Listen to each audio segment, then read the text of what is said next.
there's 11,000 startups launched every hour in the world. Yeah, so we're not hurting for startups. The challenge is, how do you scale up? So you don't want to just like throw it all in and go back when it's just you and a helper, working out of a spare bedroom. Right? Do you want to impact the world and still turn a profit? Then you're in the right place. Welcome to Growth Everywhere. This is the show where you'll find real conversations with real entrepreneurs. They'll share everything from their biggest struggle to the exact strategies they use on a daily basis. So if you're ready for a value-packed interview, listen on. Here's your host, Eric Sue. Before we jump into today's interview, if you guys could leave a review and a rating and also subscribe as well, that would be a huge help to the podcast. So if you actually enjoy the content and you'd like to hear more of it, please support us by leaving us a review and subscribe to the podcast as well. Thanks so much. All right, everybody. Today we have a special guest. His name is Verne Harnish. Verne is the founder of the world-renowned Entrepreneurs Organization, which I'm a part of, which I've been talking about quite a bit. You've probably heard me talk about it with other actually EO members on this podcast. So there are over 11,000 members worldwide. And Verne has chaired for 15 years EO's premier CEO program, The Birthing of Giants, which is held at MIT. And it's a program that he still teaches today. And Verne is the founder and CEO of Gazelles, which is a global executive education and coaching company with over 180 partners on 6 continents.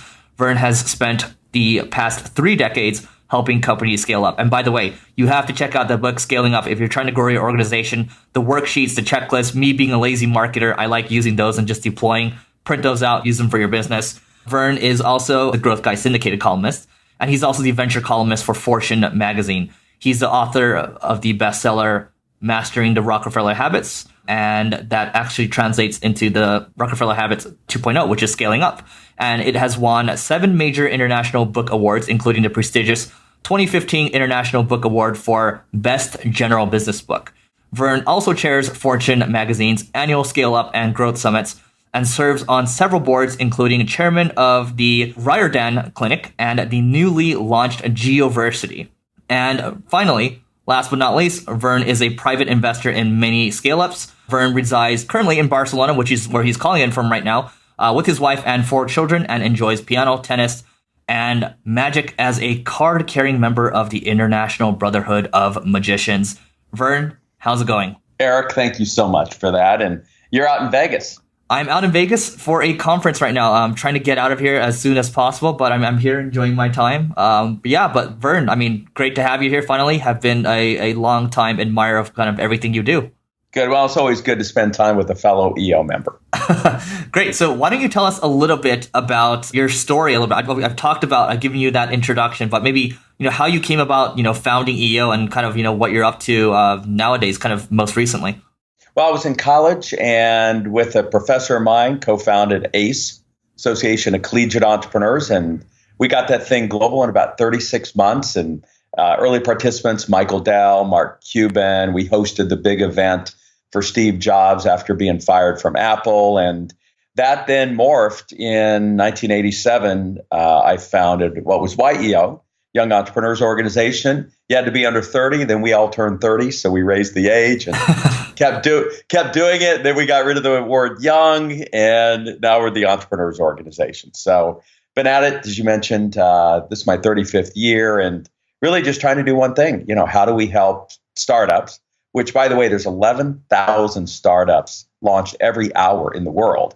Yeah, wow. So we're not hurting for startups. The challenge is, how do you scale up? And so that's what we address. And it's all, how do you handle the chaos that comes with trying to add people and add customers and product lines and services and keep all that organized. So you don't want to just like throw it all in and go back when it's just you and a helper, working out of a spare bedroom. Great. And you've seen all these trends over time. What are the kind of the trends that you see? What are the big mistakes that people make when they're trying to scale up their business? If you were to name like 1 or 2 main factors. Well, the number one, which is, an area that you're an expert in, is marketing. That I mentioned in the book. It's the number one functional weakness inside a company. And if you don't have a well-functioning marketing department and activity, it's absolutely going to be difficult to scale. And you need marketing not just to attract customers, but you need marketing to attract talent, investors, advisors, attention, by the media. And that's why it's such a critical function. So I want to dive back into EO for a little bit, why you started it. You gave a little backstory, but what is the story? What's the impetus behind it? What got you to say, hey, we need to have this EO thing. We need to have this organization? Well, it was that night that we hosted Steve, and he had been fired from Apple. We were his first public speech, had about 1,200 crazed entrepreneurs in the audience. And then we threw this private party there at the Bonaventure Hotel, and Steve stayed. And it kind of sat in the corner, and Joanne, one of the entrepreneurs, asked him over to dance. And I'm sitting there looking at this situation, and it came to mind a good friend of mine, Joe Mancuso, who founded the CEO Clubs. He always had this line: it's okay to be independent, but no reason to be alone. And I got to tell you, it is lonely at the top. It's tough being an entrepreneur. You're making decisions there that impacting not only your life, but other people's lives. And there needed to be this support group that was there to watch your back, and somebody you could share your experiences with. And I got to tell you, a lot of entrepreneurs think they're the only ones going through a lot of the stuff that they are. But hey, there's a big crowd of us out there. And so at the heart of EO, as you know, is this thing called Forum. In fact, I had my Forum meeting just yesterday. Nice. And, you get 8 to 10 entrepreneurs in a room. We have a very focused process, and we're there to be that confidential place where you can share anything that's on your mind. And the key is you got to get it out of your mind, or it's going to drive you nuts. And you got to be able to speak it and then have others share their experiences. And so it's all about watching each other's back. Love it. Yeah. No, just to share a little story here. I mean, when I was about 25 years old, when I was trying to think about what I wanted to do next, I looked at, entrepreneurship, and I called the guy that ran a digital agency, and I said, what's been the number one biggest factor? And you might actually know who this guy is. Dave Capern from a company called Likeable. So basically I was like, hey, what's the number one factor? And he's like, honestly, the number one change was me joining this group called Entrepreneurs Organization. And it's exactly what Verne described it as, where you're able to basically get with a group of people that are like-minded, very driven people. They're part of different businesses, and you share everything, right? If somebody's wife is cheating on them or something like that, or like some business partner is like, taking something away, whatever it is exactly, you keep it confidential in there. You talk about business stuff, you talk about personal stuff. And it's that important sounding board, because as Verne mentioned, this game of entrepreneurship, it does get lonely, right? And to be able to, just speak to people, even once a month, get together with their forum, have, for us, we get together, and then we have mandatory dinner right afterwards. Like, you build a strong bond with people. And you realize, like, when I first joined, I was about 27 years old or so. And, the oldest guy in the group, 53 years old, I thought I would never have anything in common with a lot of these people, because, they were either in their 50s or 40s or whatever, but you start to find out that age, it's just a number. The fact that you've been able to hold it for so long, 35 years or so, what's kept it going? At the end of the day, it's a good product. My insight that I put out, which I do every Thursday, I pointed to a quick piece we did in Fortune, Tim Ferriss, 4-Hour Guru. And I love Tim. He knows how to get to the heart of the matter of things. And he had 3 simple tips for branding and marketing. And part of it is just get focused, hang in there, and have a great product. That's going to carry you a long way. And I think EO's got a great product. One of the questions, we always like to talk about numbers. People in the audience are really interested in marketing. So how many customers, since you have a great product, how many customers are in EO right now, and across how many different countries? Good. Well, it's 12,000. They crossed that mark. I should know the countries and stuff. I'm not involved in leadership. But Gazelles, the company I run today, we just crossed 210 coaching partners. We've got about a little over 2,000 active clients on 6 continents in any one day. And combined, there's about 40,000 companies, including some big ones like David Butler and the guys at Coca-Cola and GE and Lowe's and Intel, that are using our scaling up tools internally. So we've got a pretty good reach. Can you talk about, the qualifications to get in, and then what the general costs are for EO? Again, you know what? I haven't been involved in leadership for 20 years. I run Gazelles now. Okay, got it. Eric, I'm just a member and a forum, and they let me still teach at the MIT. But you have to be doing at least $1 million. And I think the dues are, a couple $1,000s locally, and $2,000 or $3,000 that you pay globally. So it's nominal, 5,000 or 6,000. And if you're not getting 100 or 1,000x a year back, you're messing up. You will, by the way, and I'm not affiliated with them. I don't get a commission or anything. Just FYI. Yeah, neither do I. Yep. So 12,000, you guys can do the math there. You can multiply by 2,000 or 3,000, get an idea of the scale there. I want to talk about Gazelles for a little bit then. So you talked about, the templates there, the training that you guys do exactly, but when does it make sense for an entrepreneur, what level does it make sense for them to go to Gazelles and say, hey, I need help, and what kind of help are you guys typically giving them? Yeah, like EO, once you've kind of, as Michael Masterson said, kind of between 0 and 1 million, you just need to sell like hell. And don't get all caught up that you got everything perfect, the logos, the name, all that. You just got to get out there and get whatever business you can. But once you've crossed that $1 million mark, now it's time to kind of clean things up. You've got 8 or 10 or 12 employees. It's not just you. Start to have some management issues. You got to get everybody kind of aligned and on the same page.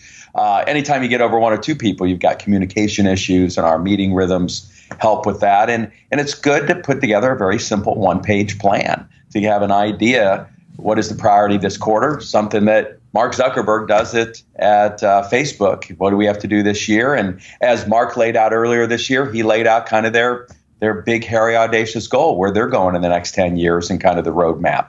And it was laid out very simply on a screen, and you can do the same for your business. So we built tools to help entrepreneurs once they've kind of hit 10 employees and then 50 employees on up to manage this chaos and keep everyone organized. Great. And just for everyone, if you're looking for these resources, you can just Google, type in 1-page strategic plan, and you put in Gazelles afterwards, so you make sure you're landing on the right site. That's gazelles.com. And there's all these templates that you can use. You don't need to buy anything off the bat, but I guarantee you, like, after you start doing this stuff, you're just going to become indoctrinated, which is part of the strategy why you guys are giving this stuff away, right? You know that they're eventually it's going to come back to you guys, right?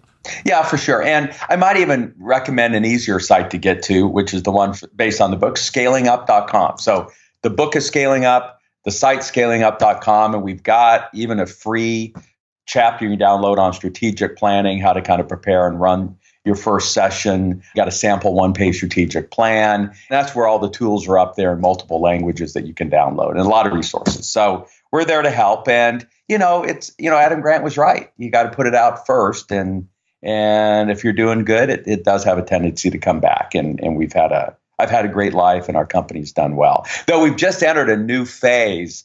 We just set our new big, hairy, audacious goal for the next decade ourselves, and we're on fire. So we're very excited. Would you mind sharing that goal? We got 2,000 clients. We wanted to go to 20,000, but that seems so bland. And what we landed on, we want to help 150 cities around the globe launch scale-up ecosystems like these robust startup ecosystems that they have. And rather than run a startup weekend with 10,000 people that show up, we're going to identify the top 150 scale-ups in each of those 150 cities. And so that's going to give us a targeted group of 22,000 plus companies that we're going to be able to scale over the next decade. And with that, we think we can put a dent in the universe. Love it. Okay. And what do you guys typically charge a client? We have kind of a menu that you can choose from. It's like buying an airline seat today, but generally you can buy a box of books for $100. You can go to a workshop for $1,000, or you can bring somebody in for a couple of days to run your strategic planning for $10,000. Or, we have a lot of clients that pay us $5,000 to $10,000 a month in order to make sure that they can scale, and they obviously find great value in that. So one of the key things, I actually heard this on another podcast. I had no idea you actually said this before, and it really got me thinking. And by the way, you can correct me if you've never said this. So the organization's biggest weakness is the CEO's biggest strength. I maybe butchered that. Do you want to rephrase it? No, you nailed it, Eric. Yeah, whatever's the strength of the founder, the entrepreneur, the CEO, will ultimately become the weakness of the organization. So if your strength was the product, if your strength was sales, if your strength was operations, if your strength was the organizational culture side, what'll happen is as the company scales, you have to find someone who is good or better than you in that area you're strong with, or you're going to get stuck. The mistake entrepreneurs make is they say, hey, that's an area I can watch while I'm also trying to be CEO of the organization, which is complex enough. And so you bring in somebody junior, and that's even worse. So you've got to really make a decision. And that is like Randy Amon, his title was founder and head of customer service. He loved that one aspect of the business, didn't change his ownership percentage, but then he brought in a CEO and CFO and COO and scaled that thing and sold it to a couple $1 billion company. He knew what piece of it he loved. I'm the same way. The only thing I love in our company is the R&D piece of what we do, and I've got to bring execs in to backfill in every one of those other areas.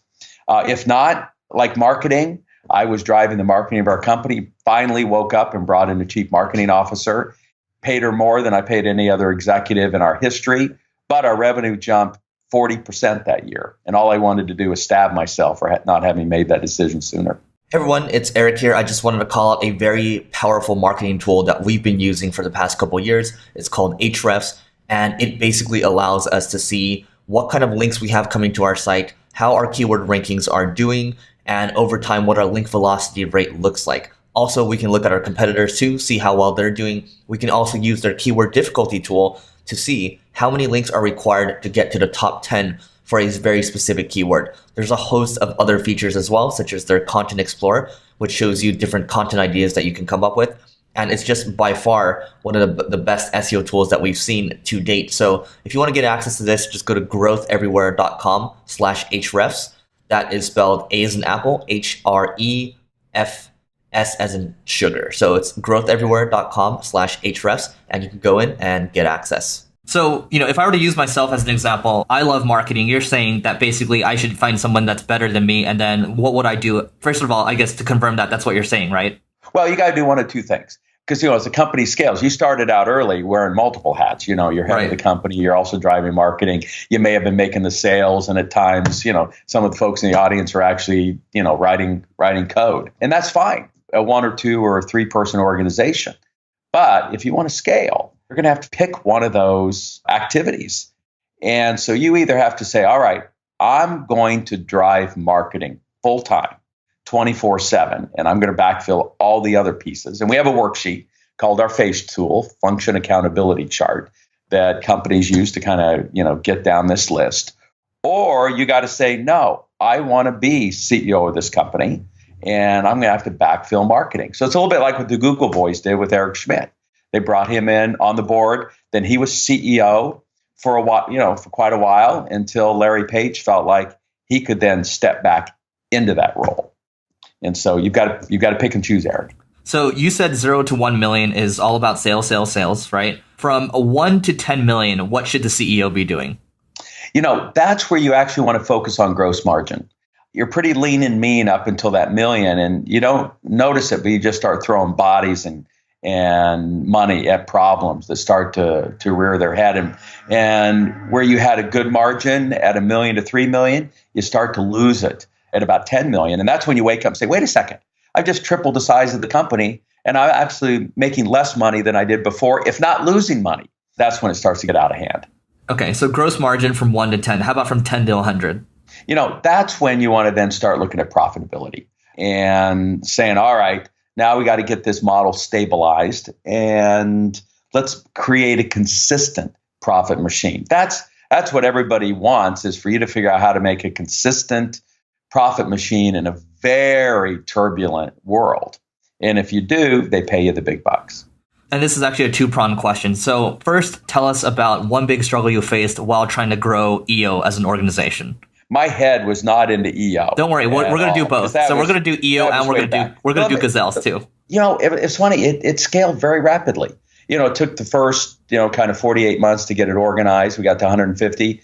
Then Mo, who I brought in, that time I brought in the right person, and he scaled it from 150 to 1,500. Then we brought in another leader, and they took from 1,500 to 7,500, and it's now accelerating. So I did not bring in the right person to replace me when I was scaling up ACE, and that's why it died. And so I learned the lesson there and said I wouldn't make it a second time with YEO. Got it. Okay, so that's the organizational side of things, or of EO. How about Gazelles? What's one big struggle you faced while growing this business? Well, I initially struggled with cash. The first law of entrepreneurial gravity, growth sucks cash. And I raised a chunk of change from angels. And then we did the $500,000, million, 2 million, 4 million, getting ready to do 8 million. And boom, 9/11 hit. And I'd lost $1 million in about 10 weeks. And it was over, Eric. And, I had let my margin slip, just as I discussed early, from 55% to 42%. And that 13 points made all the difference in the world. And I was dutifully losing money, which is what was the cool thing to do in the late 90s as you were, going and blowing. And, I got hit by the banana truck. And that's when I got religion and took, John Mullen's advice. He's recently written a book on it, get your business funded by customers. And as Michael Dell learned from Tom Meredith, go from a positive cash conversion cycle to negative. The faster Dell grew, the more cash his company generated instead of losing cash. And so getting your arms around that cash cycle is critical if you want to scale. We all know business are cash sucking machines. So whatever you put into it, it's going to eat up. So that's I guess right. on the other side of things, to be, for entrepreneurs to be a little more prudent, I mean, how much cash do you recommend them having in the bank? And also, what other things can they do to kind of make sure that, they're not going to get completely destroyed by something, unforeseen, like a 9/11? Yeah, no, I know it's tough in those first 24 or 36 months. But, Bill Gates always had a rule from day one. He wanted a year's worth of operating expense in the bank. So if he went a year without $1 of revenue, they could still keep going. And that's what I did when I got religion and lost everything in 2001. Starting 2002, we changed our margins, our product mix. We raised our prices. I said, I'm not going to sell this stuff at a loss anymore. I'm going to find customers that value what we do. I got a bunch to pay me up front, so we got the cash. And today we have enough cash in the bank that if something happened, we didn't have $1 revenue, we'd all still survive. And I'll tell you age a lot slower. And you sleep a lot better at night, for sure. That's good. That's something we all struggle with as entrepreneurs, right? Yeah, and you got to make a decision. It was my wife who put the heat on me. She's like, look, honey, I love you as an entrepreneur, but this roller coaster ride we're on is not fun. And that's when I set up the Julie Fund and said, look, it wasn't pay me first. I got to pay her first. That really helped drive us to put significant money aside, which has been great then to invest during these downturns when assets have been half price. You know what's interesting? I mean, I was just in my forum meeting last week, and myself, there's another entrepreneur group that's basically the same age as I am. And, we're more aggressive, where a lot of the, whatever we make in the business, it just goes automatically into, the business or into like another business where, we think we have the best shot of, instead of investing in stocks or whatever, we think we're going to generate the best return. And we're just aggressively doing that, where it's like, we're not even taking a lot of these. I guess we're gambling a lot more. Do you think that's right for entrepreneurs that are a little younger? Their risk tolerance is higher? I guess maybe there's some stories you can share around that. I just want to kind of voice that thought. No, I'm telling you, the banana truck's always around the corner. I don't care what age you are. Mm-hmm. And so, look, there's a reason Warren Buffett's maybe a bad example, but he sits on $80 billion cash. He doesn't even have it in the stock market. He doesn't have it at work at all. It's there, so when a good opportunity comes along, he can jump on it. And so, I'm not talking about 80 billion, but I think you ought to have 100,000 or several 100,000, whatever you're comfortable with, right? Yeah, at any size, so that you can jump on opportunities to get, to grab a piece of talent that you might need, or you finally figured out how to make your Facebook marketing work, and now you need to pour some fuel on the fire. Totally. And you got to make sure you got some cash to do that. So I think saving up for a rainy day is an important early lesson, and not spend everything you've got. Putting some cash aside is part of what you need to spend your money on. Love it. Yeah. And also I think one bit of advice I can add on is get a good CPA that actually understands kind of what you're trying to do. So, the CPA we have currently, we actually share the same CPA. It's just like, they tell us what our risk tolerance is at, and they're telling us exactly what we need to watch out for. And, like you mentioned, the banana truck is around the corner. I've actually never heard that before, but I'm going to be using that more. Anyway. And by the way, let me mention a book. So our CPA is Greg Crabtree. Greg wrote that kind of accounting chapter in Scaling Up. And I really recommend every entrepreneur read his book called Simple Numbers. And he really kind of wraps you upside the head about what it is to run a good versus great business, and not paying yourself a salary and giving it away and not maintaining margins. You haven't really proved anything. I mean, I can give anything away. It doesn't take a genius to give something away. It takes a genius to sell it at a price where you make the margins so you can fuel the growth of the company. And so that's what you want to figure out. Revenue is vanity, profit is sanity, and cash is king. So you talked about talent for a little bit. I want to talk about talent. How do you go about acquiring the best talent? You take a piece of paper out and you write down a list of the top 20 people you know that are going to know someone that you can get access to. And by the way, you're going to have to often rent or borrow, beg that talent. So my wife's looking for some design help on a label for her new olive oil product.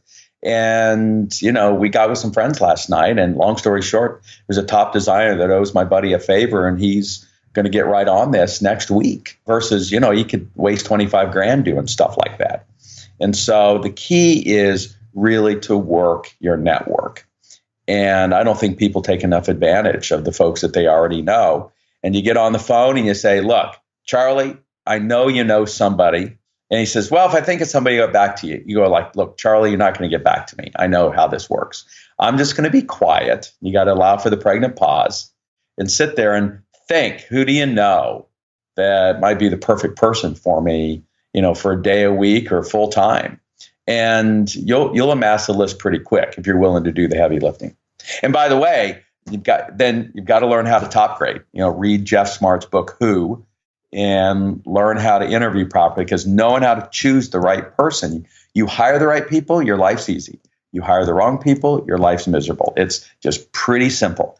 And if your life's miserable, then you're in this death spiral and, you're putting fires out every place. So who's got time then to go find, the next great person? But if you got a great person, all of a sudden you got a lot of free time because they've taken a lot off your plate, and you can then go find the next great person. So all growing a company is adding talent that's smarter than you. So I want to switch gears a little bit. What's one piece of advice you'd give to your, let's say, 25-year-old self? I just wish I'd been even bolder, but I'd like to reverse it. A book that really knocked me upside the head now that I'm in my late 50s, I turn 58 tomorrow, in fact, in a couple of days. Happy birthday. Thank you. Is I read Liz Wiseman's book, who worked very closely with Larry Ellison at Oracle, her book called Rookie Smarts. And I realized in my 50s that I wasn't near as bold as I was in my 20s. And I really need to kind of give myself a kick in the pants. I mean, when I launched ACE, that was the precursor to YEO, I put President Ronald Reagan on my list to get behind the movement. And we did. I said, I want Steve Jobs and Michael Dell and Inc. Magazine and Venture Magazine, and all of them came on board. And by the way, that I learned that from Regis McKenna. Regis was the one who taught Steve Jobs marketing, Intel, Genentech. And I cold called him as a student at Wichita State and said, look, hey, if you're good enough for Steve, you're good enough for me. I've got this vision, had a good elevator pitch of building this global entrepreneurship organization. He agreed to take us on as a free client. Signed us a guy, Rich Moran, who's running the university now, serial entrepreneur, VC, now university president out in Silicon Valley. And Rich took me through the same process that they took Steve through. And it was an unbelievable learning experience. I was actually scrolling through my phone yesterday and I saw a Tony Robbins quote where people were talking about, resources are everywhere, right? The thing that most people lack is resourcefulness. So it sounds like, the thing that you really push for, or the thing that you really had a lot of in your early 20s, I should say, is resourcefulness, right? Yeah, you just weren't scared to ask anyone for help and go after the best. There's no time for amateur hour. So when I needed to do the research on the ACE 100, I said, who's the number one researcher in the world right now? And that was John Naisbitt, who'd just come out with Megatrends. And he used this new fandangled thing called the internet and these Lockheed databases. And I said, hey, if you can do content analysis for your trends, you can find these 100 entrepreneurs under the age of 30. And he did. So, don't settle for anything but the best. Just be bold. Love it. Okay. What's one big change that you made in the last year that has impacted your business or you in a really big way? We teach it, but it's hard to practice yourself, especially as teachers. And that is, it's infinitely easier to scale if you only do one thing. Google at the end of the day only does one thing. Now, they tried a lot of other stuff and they renamed it Alphabet, but still 90% plus of their revenue and profit comes from search. Airbnb does one thing. Uber does one thing. And we were doing all these things: coaching, executive education, running summits, have these technology platforms. And the fact that we rolled it all into one solution, the Scale Up You offering to cities, and we only have one customer, a city, has been great and much easier. Wow, awesome. Okay, so it almost sounds like, you guys kind of or really focusing the vision on that one thing instead of kind of being all over the place. That kind of brings everyone together, right? It does, and it integrates everything and dramatically simplifies all that you do. All right. And what's one new tool that you've added in the last year that's added a lot of value? So it can be like a Evernote or whatever it is exactly. It could be like something you bought off Amazon. No, it's followup.cc as a spectacular tool. I learned it from R.A. Meisel, the author of Less Doing, More Living. And it's just a way for you to say, hey, I don't want to deal with this email right now. I'll deal with it on Friday. And you can immediately just forward it to Friday and it shows back up in your inbox. And because I have these theme days, I work on my charities on Friday, I write on Thursdays, I got my meeting Mondays, and I can just move emails right to when it's going to be useful instead of having to deal with it right now. But I get it out of my inbox. Love it. Okay. Yeah, I mean, you've recommended a couple of books already. I'm interested in learning because, the Warren Buffetts of the world are reading 5+ hours a day. What is how often are you reading? What does that process look like for you? Well, I got to read a lot. One of my jobs is to pick the top 5 business books each year. My column just came out in Fortune a few weeks ago for 2016. So I got to plow through about 500. But I scan a lot. I've learned to figure out real quick if this is a book I should continue with or not. I'd say in depth, I'm 2 books a week. Mark Cuban reads 3 hours a day. And I've known Mark for 30 years, but I didn't know till I read his book, and we hosted him last year at our summit, that he's had this routine since his 20s. And all he's trying to do is get one good idea every day that's going to help one of the 155 companies he's invested in or owned. So leaders are readers, or I don't care if you watch YouTube videos or TED Talks or listen, but leaders are learners, and it's critical. Great. 2 more questions from my side before we hop off. What's one publication or blog you tune into every single day? And it can't be one of your properties. Yeah, because mine's not every day. It's once a week. I love Seth Godin's daily that he puts out. And then Brad Feld's quite frequent as well. So those are 2 that I look at religiously. Great. We'll drop those in the show notes. And the same question for books. So what's one must-read book you'd recommend to everyone? I know you recommended a couple already. I'm going to make you come up with another one. Can't be one of yours. Yeah. Well, the number one business book ever written, and I've been public about this, is Eli Goldratt's book called The Goal. And it's a parable that really teaches entrepreneurs one thing. You've got limited time, effort, resources. I don't care if you're Apple. You'd better be placing that where the constraint is in your business. He put forth what's called the theory of constraints. And you've got to identify the weak link. Like Mark Zuckerberg, he's getting ready to go public, but the weak link is he wasn't mobile. And he got the entire company focused on it, and they got mobile, unlike Yahoo. And the rest is history. That drove the next 98% of their revenue growth over the next 18 months. He could have gotten 999 other things done. It just wouldn't have mattered. We identified the key constraint a week ago in our strategic planning session to scale up our company, and it was unbelievable. We spent a day figuring one thing out, but we did, and it's unleashed an unbelievable flurry of activity just in the week since we made the decision. That's powerful. Yeah, and that's required. I mean, that's a book that Jeff Bezos makes his executive team read. Everybody new that comes in. So highly recommend it. I make the people on my team read it too. Anyway, Verne, this has been fantastic. There's so much information in here. What's the best way for people to find you online? Go to scalingup.com and you can sign up for the weekly insights that are free. Good stuff that comes out. Hopefully people enjoy it every Thursday. All that free stuff that we mentioned already before, and hopefully grab the book, Scaling Up. All right, Verne, thanks so much for doing this. You got it, Eric.